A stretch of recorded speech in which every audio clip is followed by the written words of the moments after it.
एक बार एक वैज्ञानिक ने एक टिड्डे तो पकड़ा और उसे अपनी आवाज पर छलांग लगाना सिखाया।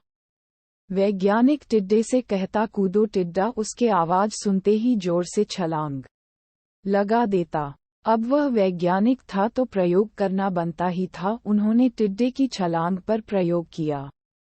वैज्ञानिक ने उसकी एक टांग तोड़ दी और फिर बोला कूदो। अब टिड्डे की छलांग की दूरी कम हो गई। वैज्ञानिक ने उसकी दूसरी टांग तोड़ दी और फिर बोला कूदो, टिड्डे की छलांग और कम हो गई।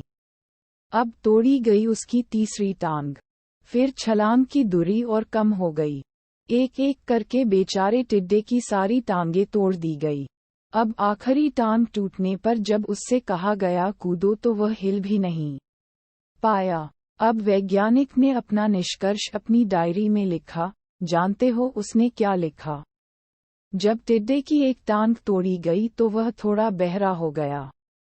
जब उसकी दूसरी टांग तोड़ी गई तो वो और बहरा हो गया।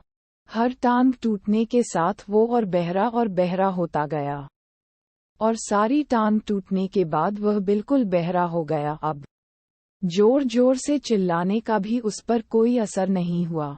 वो तो अपनी जगह से हिला तक नहीं, छलांग लगाना तो दूर की बात थी। इस कहानी को सुनकर सभी को ऐसा ही लग रहा है ना कि क्या मूर्ख वैज्ञानिक था, इतनी सीधी सी बात उसे समझ में नहीं आई।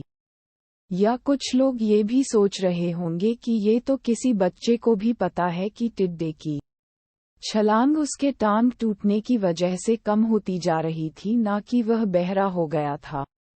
दोस्तों, हम सभी जीवन में कई बार ऐसे ही मूर्ख बन जाते हैं। कई बार जीवन में दो घटनाएं एक साथ ऐसे घटती है कि उनका एक दूसरे से कोई संबंध होता ही नहीं, फिर भी ऐसा लगता है कि गहरा संबंध है।